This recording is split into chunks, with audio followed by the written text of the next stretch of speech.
Hello, good evening, good morning, and good afternoon.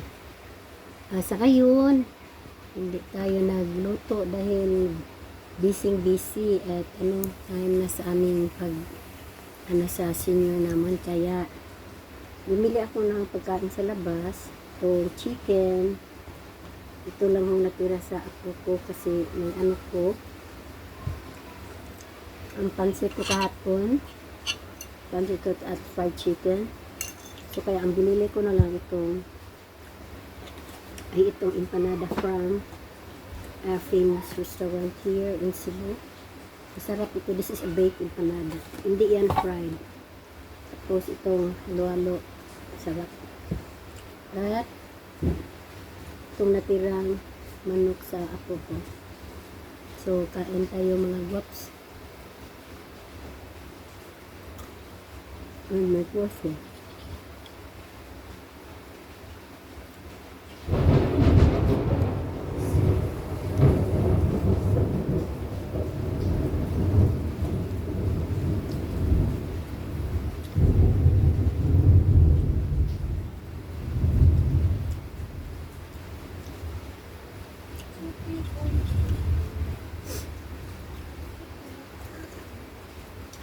Pasudla siya o Hansen kay madlok sa dugdog Hansen. Dali ah. Tapos butter pasudla.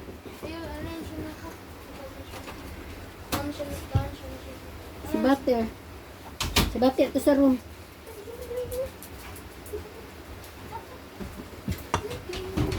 Mga aso natakot sa takot sa yung dalugdog.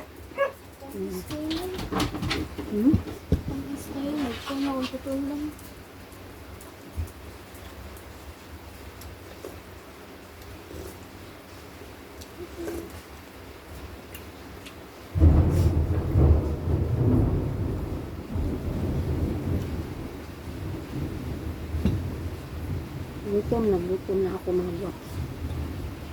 Kanina pa ako sa kulon kaya pag magpunta ako sa kulon, gani ko mga anak ko doon. Kapag pa sila, magtitsikahan, yung mga kablana nila, yung mga boys nila. Kaya, matagalan mo ako mga chicks doon sa may mga reluhan.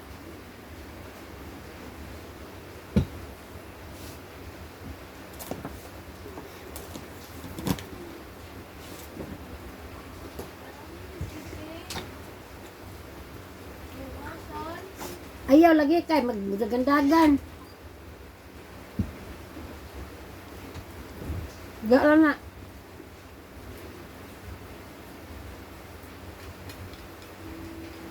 No.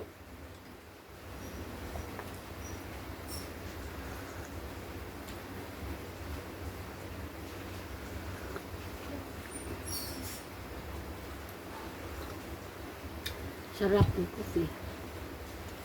Napakasarap sa coffee, especially kung gutom ka na. Ito yung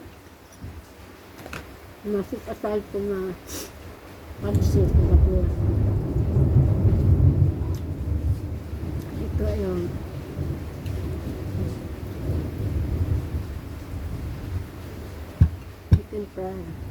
chicken fryer. Ito ay inasal naman ito.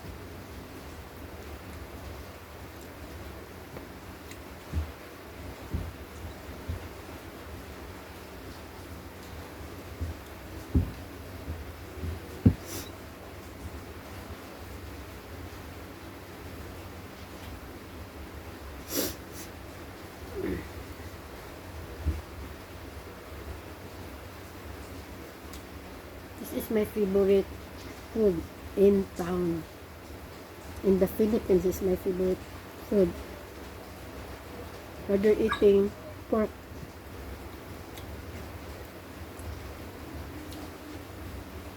So I love to eat chicken.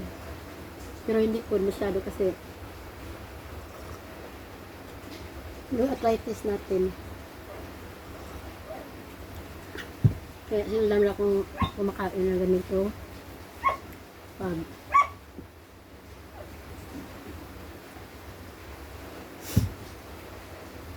Pag ma-allergy ako ito nung last Sunday, kumain ako ng litso na baboy at yung litso na manok.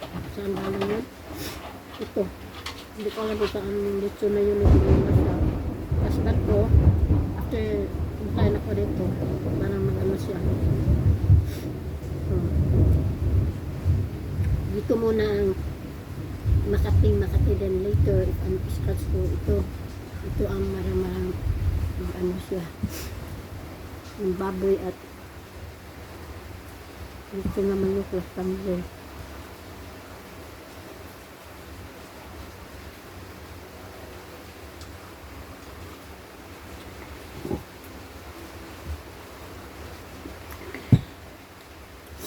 Dito sa amin every morning at 9 o'clock, it's so hot, init na mainit. Kasi doon ako sa Kulon. Walang mas nandoon sa may liko dahil may parang yun. Punta na lang ako sa may senior kasi binigyan kami ng para sa senior namin. And after that, mainit na mainit, so may binili ako sa Kulon.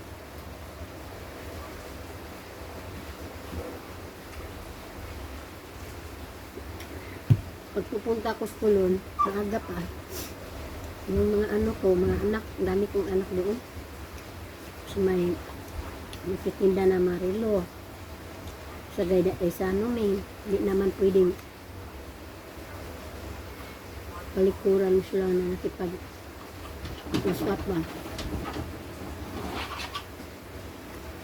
Then to the watch girls, yun ang matagal ako nakaano.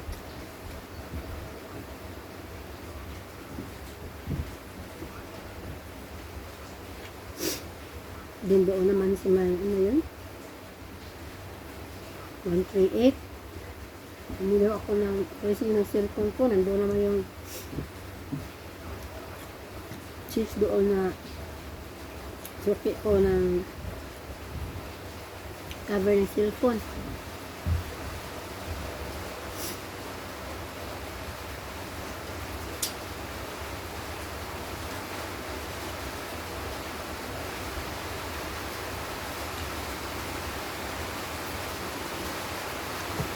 Ulan na.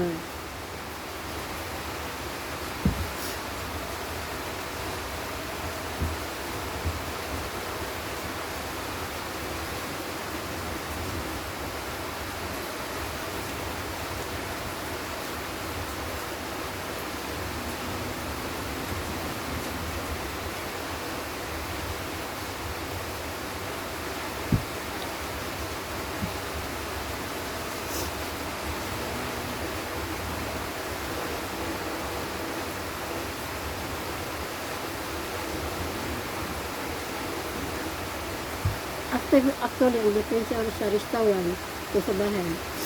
Kasi kung sa bahay ka, alam mo yung ginagamit ng oil. If you have olive oil, then you can use that. So, walang problema ng olive oil. At hindi mga fatty yung mga mixture mo sa pagkain mo, mga pasta or whatever. Hindi lang po magamit yung mga fatty na pansahol. Tapos, kung doon ka sa labas, yung mantika nila ay from their yung luto ng baboy at yung mga fat. Kaya pag luto naman nila, hindi ko alam kung sa iba pero yung alam basta yun ang sa akin na kain naman ka naman sa ang mga mixture nilang mga panglasa.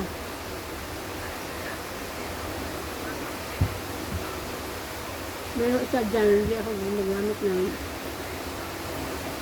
panglasang yun kasi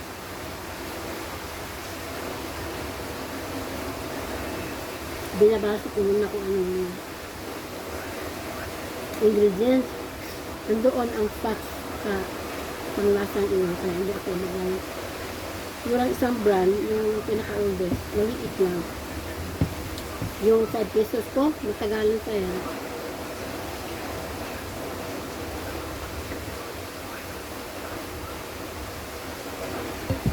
Kasi maliit na yung ilagay ko. So, yung mga kusinero, isang ganito kalaki na tawa. How do you call that tawa? Yung frying pan na malaki. Pag magluto sila, yung tag 10 pesos, ubos lahat yan para sa akin. Pag luto ako, kung mag-party ako dito, isang kawa, yun lang, 5 pesos, yun lang, sprinkle. Yun, kasi masarap na yun, kasi ang dami niya mga ano, may mga dami na yung mga spices, ano pang mga sahog. Yun ang makasarap doon. I'm not using artificial sarap.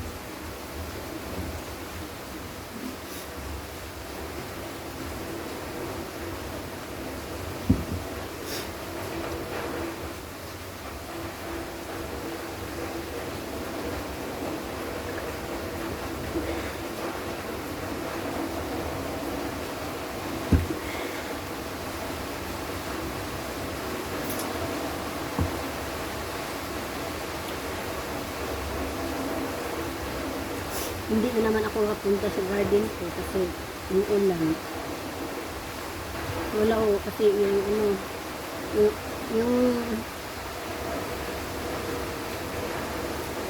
yung roof niya dahil ano lang, plastic na yung plastic na fake na ano sa bagyong Odette na it was destroyed by bagyong Odette yung roof niya. Kaya wala pa akong pera dyan. Kaya hindi ko pwede mag-vlog doon kasi or mag-upload. Anyway, this one is a multi-purpose table. Kaya nandito na tayo dahil no?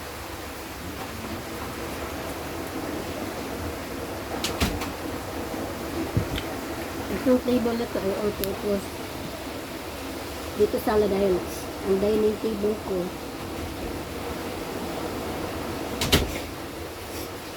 yun na lang ang binigay ng pabor sa apo kong babae na nagkuha din ng nursing na ano, kaya okay naman dito kasi pag may mga special occasion ho kami, dito ko ilablad yung table na to. So ngayon parang permanente na kasi pag ano lang, lunch at dinner, dito kakain. For breakfast, doon sila kasi wala man si Harriet, school man. During the afternoon, if she'll be here, yun. Buti dito kasi spacious.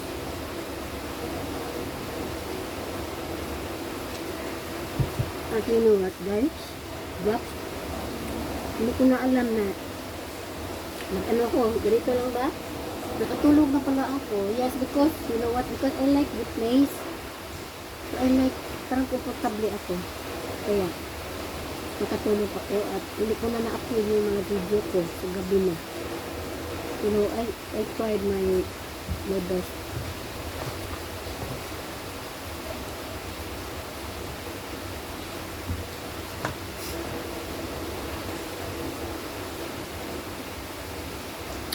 Okay, mga guwap, remember, don't worry. Everything will just pass and just be always connected with Jesus. Yung mga problema nyo, ano lang, it will just pass away. Just stay strong, be always connected to Jesus, and everything will be okay. Okay? So, So don't worry about everything else. In this world, we will not stay here forever. Okay? Trust Jesus. And love you all. Thank you.